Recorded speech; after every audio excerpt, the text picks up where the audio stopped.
Assalamualaikum warahmatullahi wabarakatuh. Yang terhormat Pak Nurrahim selaku mentor Tilok 23 gelombang 22, dan yang saya hormati kepada rekan-rekan Tilok 23 gelombang 22.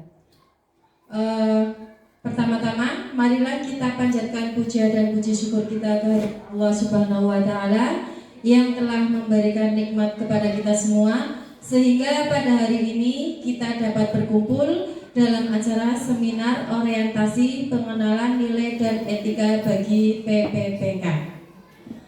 Salawat beserta salamnya Allah kita haturkan kepada junjungan Nabi besar Nabi Muhammad SAW,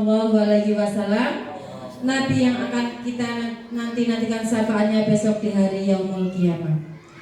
Oke, berdirinya saya di sini, saya akan membacakan seminar saya, seminar orientasi PPPK, laporan orientasi PPPK, pengenalan nilai dan etika pada instansi pemerintah Kabupaten Pemalang tahun 2024. Oke Pak, dilanjut.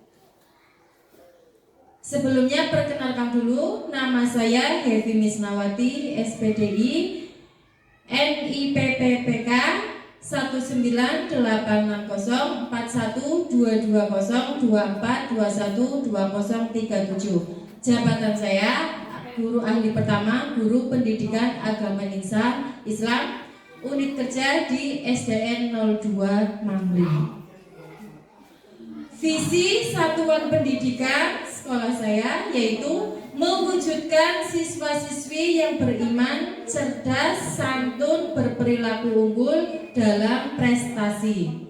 Kemudian misi satuan pendidikan yaitu 1. Menumbuh kembangkan nilai-nilai agama yang dianutnya. 2. Menumbuh kembangkan minat dan kemauan belajar siswa.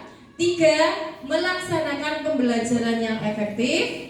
4. Menumbuh kembangkan budi pekerti yang baik. Yang kelima, menciptakan suasana kondusif di sekolah. 6. Menumbuh kembangkan cinta kebersihan, ketertiban, keindahan, keamanan, kesehatan, dan kekeluargaan. Kemudian yang ketujuh, mengembangkan rasa kesetiakawanan dan kepekaan sosial. Yang kedelapan, berperilaku santun baik di rumah, di sekolah maupun di masyarakat. Yang kesembilan, melaksanakan dan mengembangkan olahraga dan budaya bangsa. Dan yang 10 terakhir yaitu mengembangkan rasa cinta tanah air. Oke, selanjutnya rencana kerja kepala sekolah SDN 02 Mangli itu ada terlaksananya peningkatan kualitas praktek pembelajaran guru. Oke, selanjutnya kemudian program kerjanya, rencana kerja PPPK nilai ASN berakhlak, visi Kabupaten Pemalang yaitu terwujudnya Kabupaten Pemalang yang adil, makmur, agamis, dan ngangeni. Oke, selanjutnya rencana kerja PPPK itu ada 5. 1. Meningkatnya praktek manajemen kelas yang berfokus pada keteraturan suasana kelas. 2. Terlaksananya evaluasi kinerja. 3. Terbangunnya budaya monitoring dan kolaborasi antar guru. 4. Terlaksananya gerakan literasi sekolah. 5. Terlaksananya pembelajaran berdiferensiasi. Oke, dari 5 ini akan saya ambil hanya 1, yaitu meningkatnya praktek manajemen kelas yang berfokus pada keteraturan suasana kelas. Ini kegiatan dan tahapannya adalah 1. Menetapkan aturan dan pembelajaran. 2. Mengembangkan sistem penghargaan dan konsekuensi. Dan 3. Memfasilitasi peserta didik dalam menyadari konsekuensi dan memperbaiki perilakunya. Oke, kemudian selanjutnya output kegiatannya ada 3. 1. suasana kelas yang lebih teratur. 2. Pengurangan gangguan dan perilaku mengganggu di kelas. Dan yang ketiga yaitu lingkungan belajar yang menyenangkan. Nah, ini outputnya. Kemudian, apa sih manajemen yang berfokus pada keteraturan suasana kelas? Nah, ini manajemen kelas yang berfokus pada keteraturan suasana kelas adalah pendekatan dalam pengelolaan kelas yang menekankan pada penciptaan lingkungan belajar yang tertib, terstruktur, dan kondusif bagi pembelajaran. Pendekatan ini melibatkan strategi dan teknik untuk mengurangi gangguan, mengatur perilaku siswa, dan memastikan bahwa proses belajar mengajar berjalan dengan lancar. Oke, untuk selanjutnya, mengapa keteraturan suasana kelas penting dalam proses pembelajaran? Ya, sangat penting. Karena apa? Dapat meningkatkan konsentrasi dan fokus siswa, meminimalkan gangguan, dan menciptakan lingkungan yang aman dan nyaman bagi semua peserta didik. Dengan suasana kelas yang tertib, guru dapat mengajar lebih efektif dan siswa dapat belajar dengan lebih baik. Nah, oke. Nah, ini ada contoh di sini ada dokumentasi sebelum masuk kelas.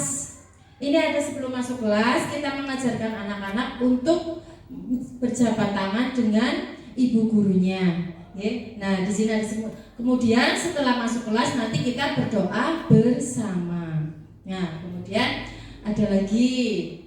Ini untuk masuk kelas boleh dengan berjabat tangan atau boleh dengan yang sekarang lagi ngetren apa jenenge, bisa dengan tos ya ini juga bisa. Nah, ini yang saya terapkan dengan berjabat tangan. Ini yang gambar pertama di sini adalah untuk membimbing anak biar mengapresiasi supaya anak itu lebih bisa mendengarkan, lebih anak lebih berfokus saat dijelaskan. Nah, oke.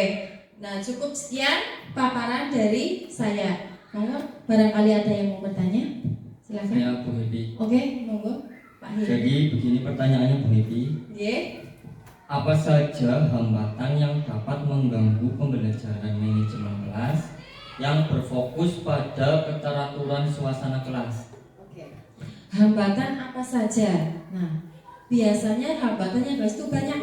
Salah satunya diantaranya ada murid sing diterangna dia tidak mau memperhatikan. Ada juga dolanan sendiri, main sendiri, berbicara sendiri. Bahkan ada juga kadang yang sampai berkelahi, sampai nangis pun. Nah, itu bisa menghambat suasana kelas. Kadang ada juga yang namanya anak ya, kadang tidur di kelas itu.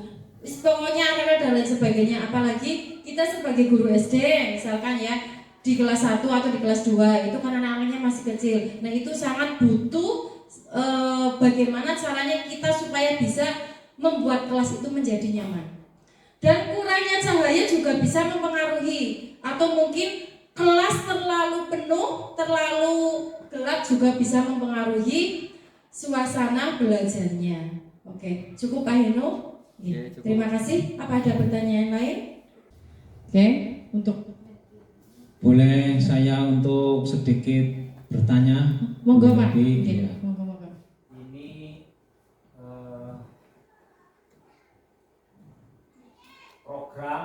program yang kaitannya dengan apa yang Panjang kembangkan itu di situ ada menetapkan aturan dan pembelajaran. Juga ada mengembangkan sistem penghargaan dan konsekuensi. Kalau sekarang mungkin itu sudah cenderungnya ke kesepakatan ya, kesepakatan kelas ataupun